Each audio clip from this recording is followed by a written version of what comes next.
What's going on, guys? Welcome back to the after credit scene. We are talking predictions and forecast for episode 4 of She-Hulk. The journalistic community and reviewers and those kind of people, they got the first 4 episodes of She-Hulk in one package.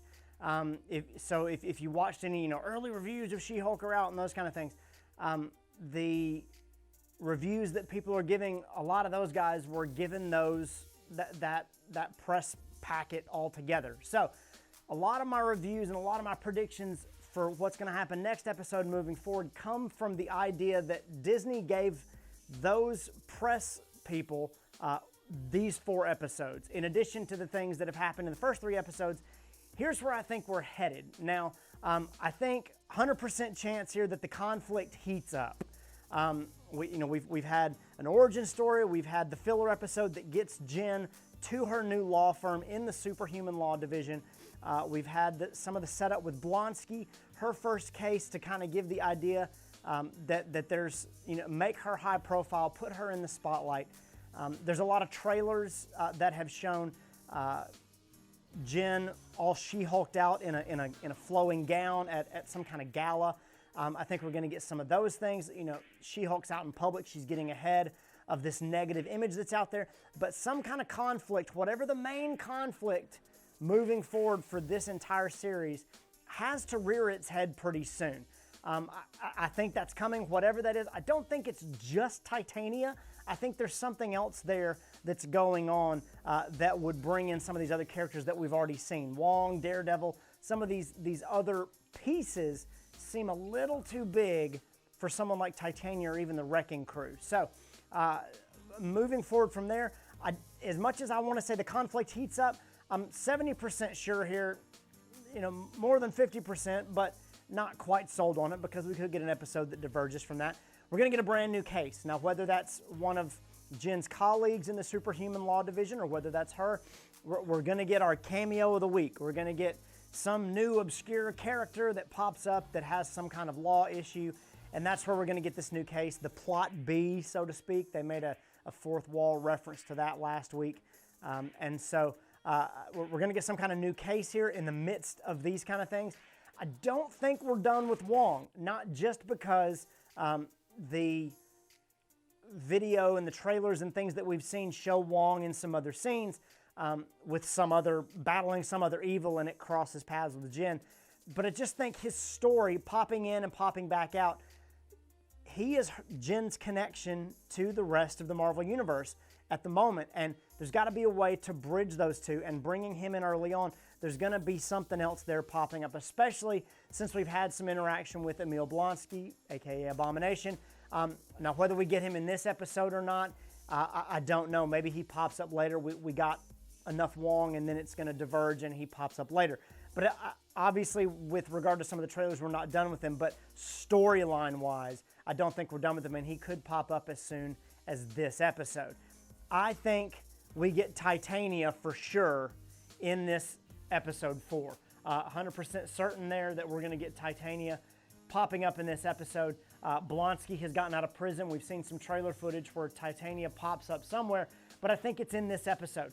And what she has to do with Jen Walters, other than Jen upstaged her, she's got some other plan, which is the reason she popped into the court in the first place. What's going on and how that all connects is going to be, I don't want to say up for debate, but there's definitely something else there that connects Titania to the world of She-Hulk, and maybe some bigger, maybe it's a Kingpin type thing, some kind of street level thing. That would certainly explain Daredevil, but who knows? Either way, I think we can be certain that Titania is going to pop up here in episode 4.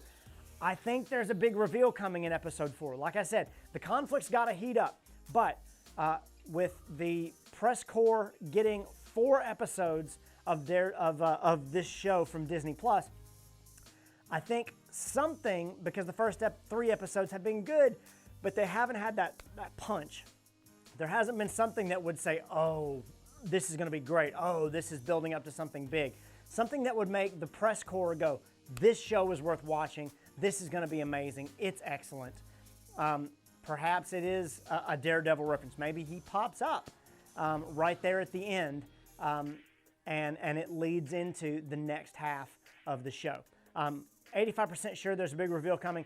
I would bet you if there is, it probably happens, some kind of punch. It happens in the after credits scene, and maybe it's a Daredevil thing. Having said all that, I've said this the last several episodes. I'm going to keep saying it every week. Watch for all the Easter eggs. They're dropping a lot of hints, and there's a lot of things that are coming up that have to do with a lot of other pieces of the MCU. The Wrecking Crew last week, the Asgardian references, all those different things are throwbacks. They are callbacks to other ideas and things that they're wanting you to remember, as well as throwing in, different references to Iron Man 3, the QR codes with the digital comic books on Marvel.com. All these different things are threads that are piecing this story together, and they're a whole lot of fun to find and watch. And if you don't catch them, you can watch our videos, our review videos that drop on Thursdays and Fridays, and you can get a good idea of what those are and go back and watch the episodes and find some for yourself. We're on week 2 of Daredevil watch. Daredevil is coming, but where he pops up is anybody's guess. Our first best opportunity for Daredevil to pop up, I think, is in the after credit scene of episode 4, leading into episodes 5, 6, 7, and 8.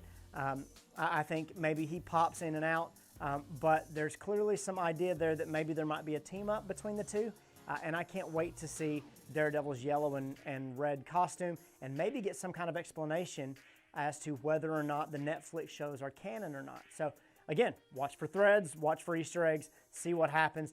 I think it's really going to heat up from here on, and I think the show's really going to start gaining some momentum. Tell us what you guys think. Do you think these predictions are close? Do you think they're way off?